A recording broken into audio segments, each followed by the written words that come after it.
asking to find point estimate of population mean. What that means, what we have to find. See here, population mean as mu. When it's asking to find point estimate of population mean, meaning that we have to find x bar. So what is x bar? And here it's asking to find margin of error, which is E. So we have to find x bar and E. If this one was asking to find point estimate of population proportion, when you have population proportion, point estimate means finding p hat. But in this case, it's population mean. So we have to find x bar. So here, lower bound and upper bound, these two are given. Now finding x bar first. I have exactly same as this one in lecture. So x bar is equal to adding lower bound plus upper divided by 2.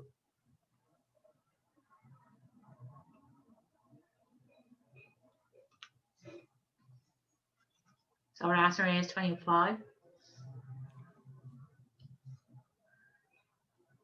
Or here we have another method, but for this one we have more steps. We know that our mean is between upper bound and lower bound.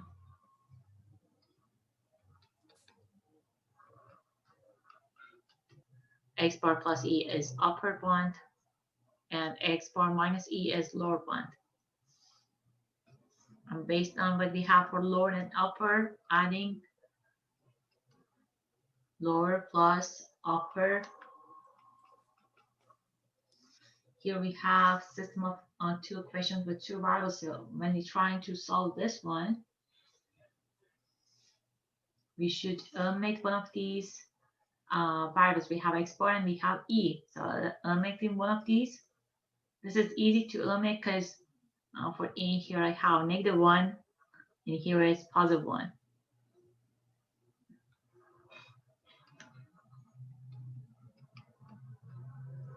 So I have 2x bar is equal to -e plus e is 0. So that is equal to 21 plus 29 is 50. Divide by 2 both sides, x bar is 25. So same answer, exactly same thing that I got on top. So it doesn't matter what method you use, but obviously the one that I have on top is easier.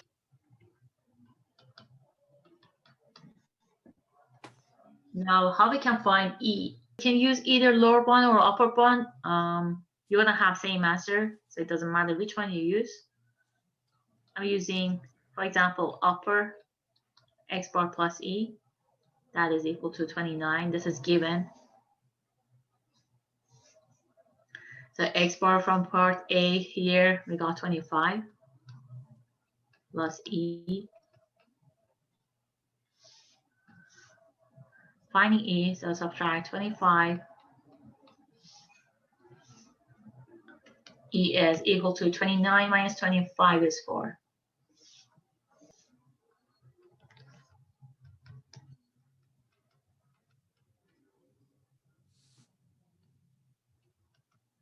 Okay, so this one is lower bound.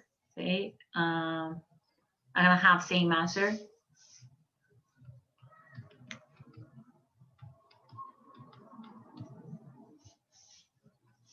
So here we added E. I'm writing all steps.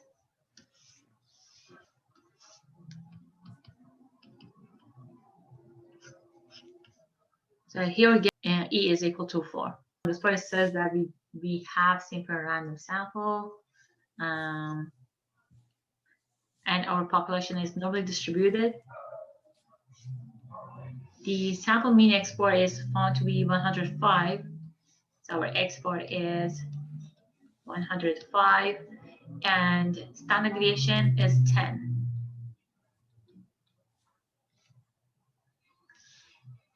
Part A, construct 96% confidence interval above mu if the sample size is 24.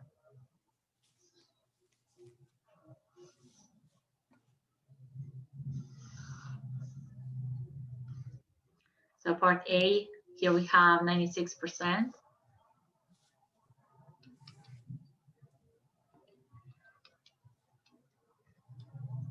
based on that, we can find alpha. So alpha is 1 minus 96%.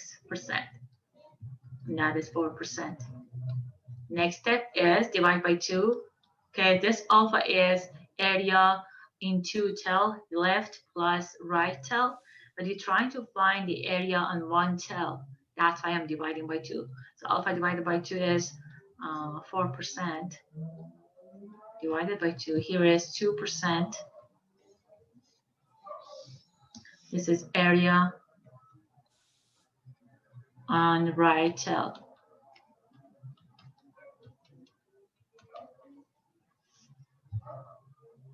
That is same for left cell. So on left cell we have 2%, on right cell we have 2% area.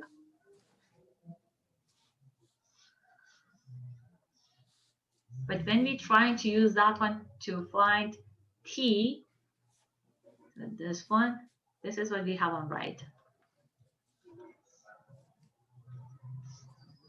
A, our sample size is 24, minus 1, here is 23. I'm going to use that one here to find our T distribution. Let's say that I use this one. So, but I have here this 2%, this is area to the right, but we're trying to find the answer. Say if I have this one, this is 2%, but we have to find the answer for this part. When you enter this area to the right, you're gonna have negative answer. You're gonna have your answer for this part instead. Okay. When we're trying to draw this, and when we writing the area like that, that means starting from left, this is starting from 0, then we have, this is 2%, here is actually 98%, and total area is 1. Total area is 1. When I said area is 2%, and also we know that we have to start from left, so we actually starting from this point is 0 area, moving to the right, 2% is this part, is not this one, so it's not that one. If we try to find the answer for this part, we have to use 98%. So 98% is this area. If I use a 2%, I'm going to have negative number for our answer. So inverse T, here we have,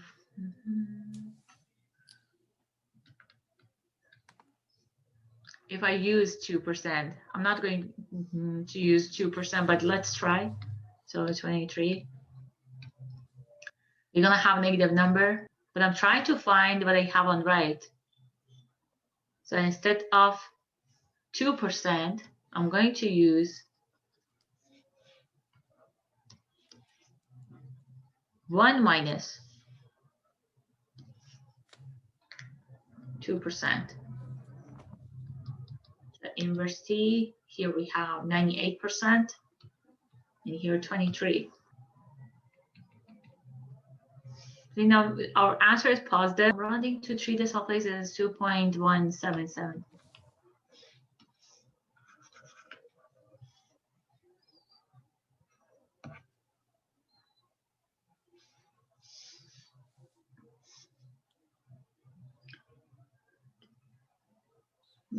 Here we're trying to find 96% confidence interval. Interval means we have to find upper bound, lower bound. So lower bound, upper bound. We have x bar minus e, x bar plus e. Our e is t times sample standard deviation divided by square root of n. Here we have same thing, but we have to add.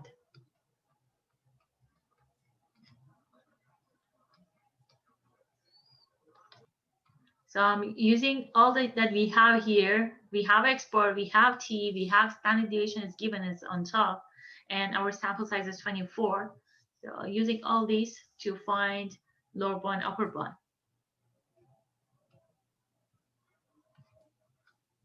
10 divided by square root of 24.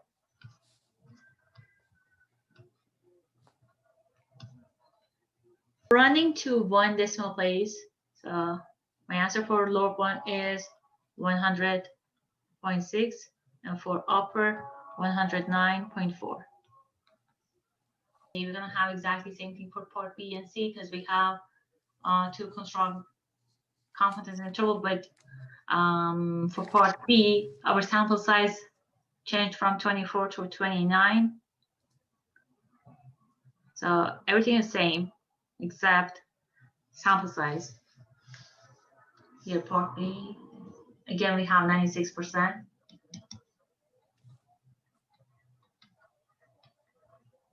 Confidence, meaning that alpha is 4%. So this part is exactly same.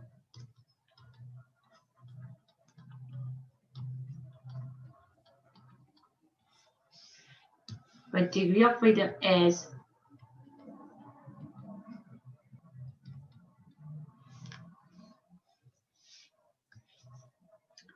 finding T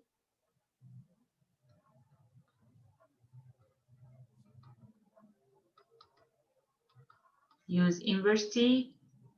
Again, if you're using TI-83, most probably you don't have inverse T. You have to program your calculator. So inverse T, here we have 98%. And here is 28. The answer for our T, now using all these information that we have, find lower one, upper.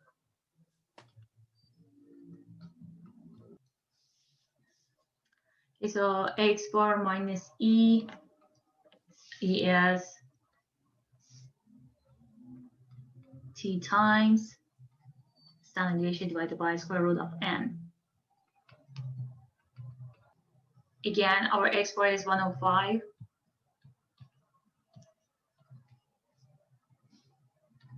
Here, our T is 2.154.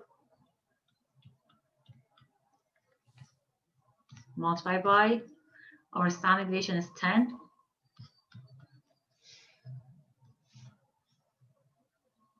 Now finding these two. So again, let's say that I rounded to one decimal place. Our answer is 101. For lower and upper is 109.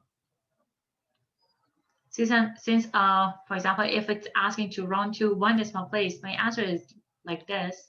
Since you're working on Pearson, it's better to use that one too. This 0.0.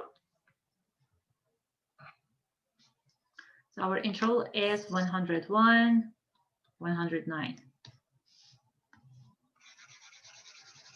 Part C, construct 98%, but again, sample size is 24. So sample size is the same as part A, but we have different percentage here is 98%.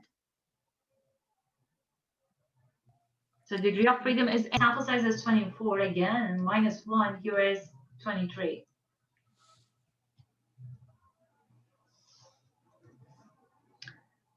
Now that we have our degree of freedom and we have alpha divided by 2, we can find T. Here we have 1%, that's 23. So that is, again, this is right tail area.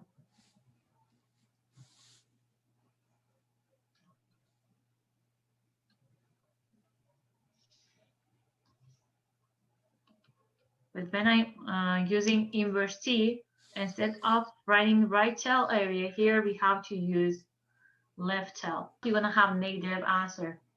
So here is 1 minus 1%, and here is degree of freedom.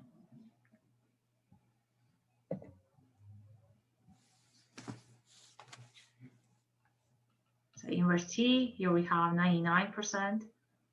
This 99% is area on left.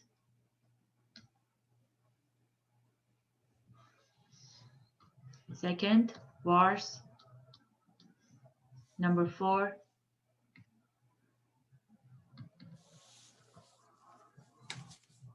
0.99 is area. So our answer is 1, 2, 3.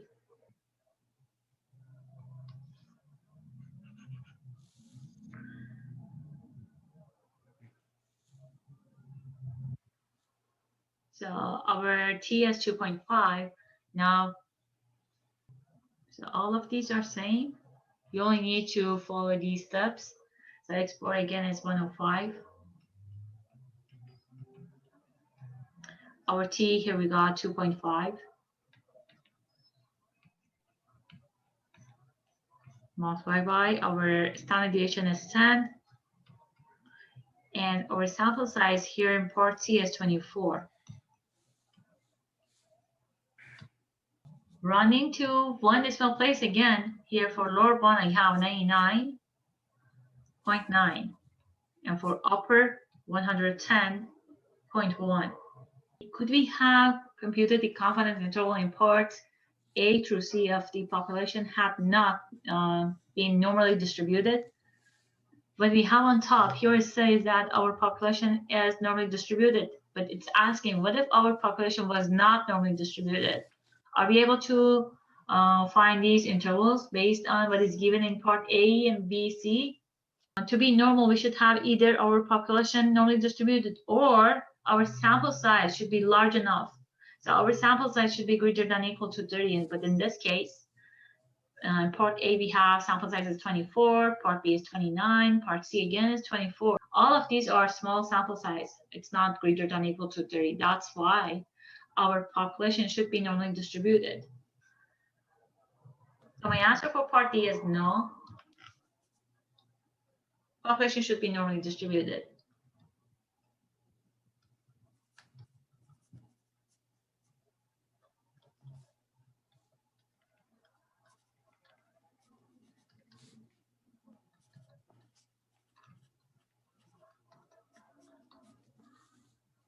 Why? Because our sample sizes were less than 30. It's not greater than.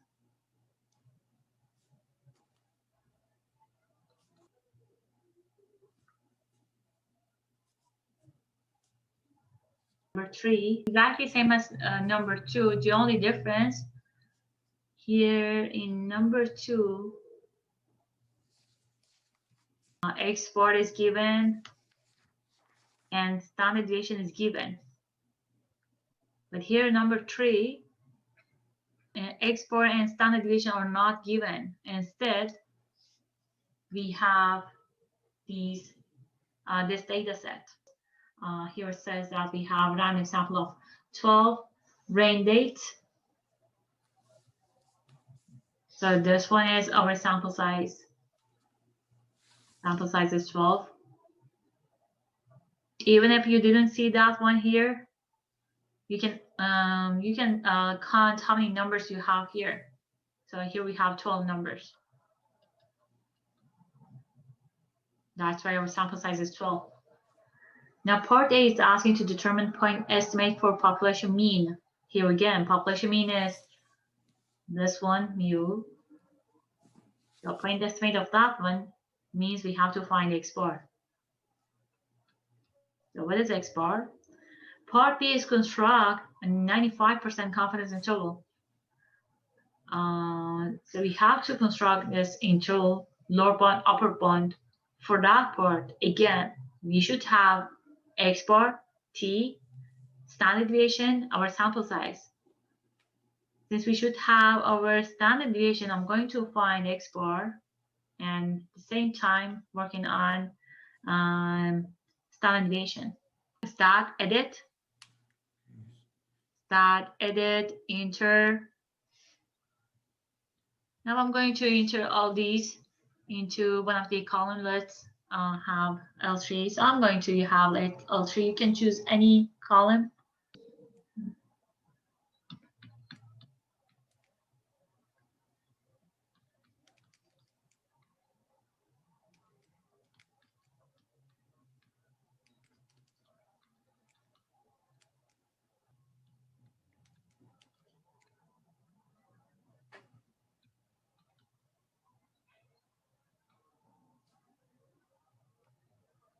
Okay, double check to make sure you entered all these numbers.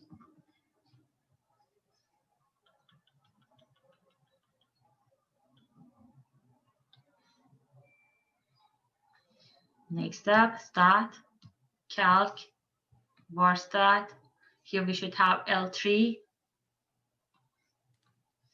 You only need the first one, list. So here on the second part, frequency list, we have nothing. Enter. Okay, so 5.05 and standard deviation. I'm going to run it to two decimal places. Okay, so this is export and standard deviation. And this part says that the normal probability plot suggests the data could come from a population that is normally distributed. So here again, this one is normally distributed. Box plot indicates there are no outliers. So it didn't ask us to draw that box plot, but if you try to draw it, you'll be able to see that you don't have outliers. So you can draw box plot and StatCrunch, but here it's not asking. Part B, construct 95% confidence. And part C is 99%. I'm going to work on part B, but I will not solve part C, but we'll write what is the final answer. You have to complete that part. 95% confidence.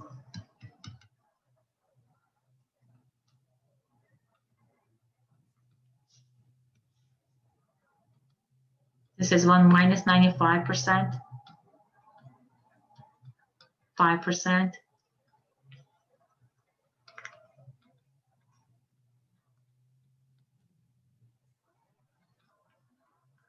So 5% divided by 2.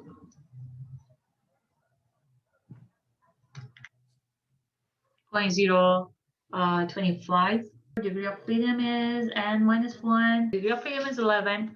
And now finding t.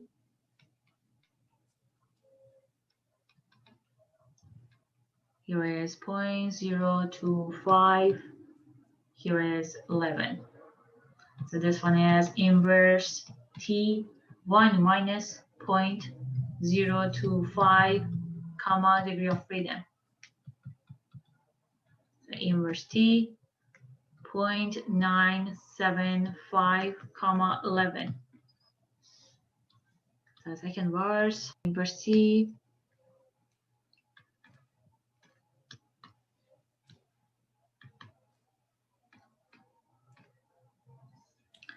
So running to 3, and my answer is 2.201.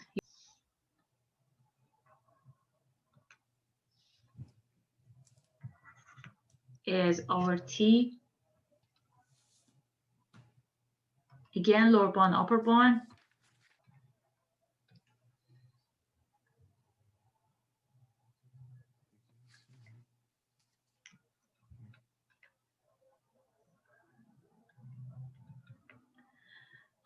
So t is 2.201.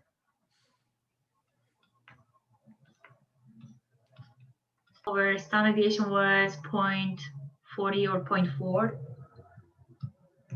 I run it to two decimal places. So this one is 4.8 or 4.80. And this one is 5.3.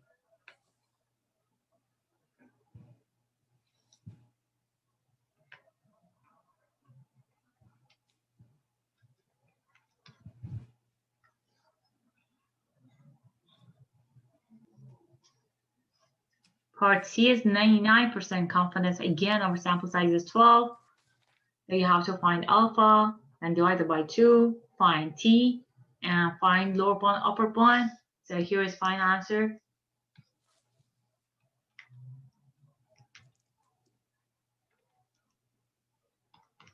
It's 4.69 is our lower and upper is 5.41.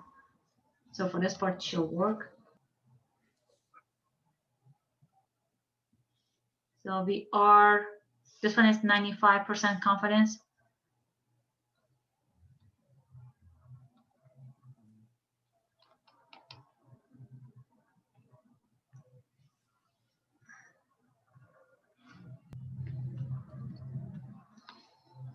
We are 95% confident that our mean is between 4.8 and 5.3. This is our X4, that is 5.05. As in, and that one is here in this interval.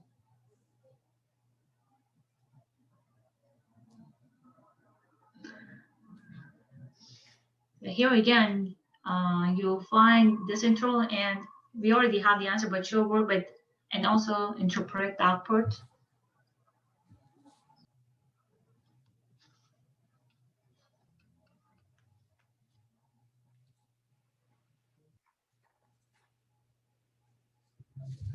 What happens to the interval as the level of confidence changed? What we had here in part B, 95%. And our interval for that one was based on 95%. Here we had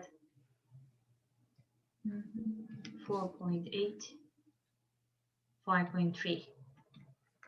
So this was our interval. And for part C, by increasing our confidence from 95 to 99%, we also increased our range. Range for part C is wider than what I have for in part B. So if we try to find range, here subtracting 5.3 minus 4.8, here is 0.5. Now for this one, we have 5.41 minus 4.69. This is 0.72. But this one is wider. So conclusion,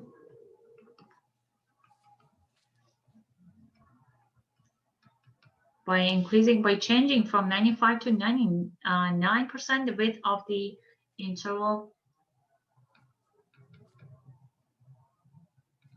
increases.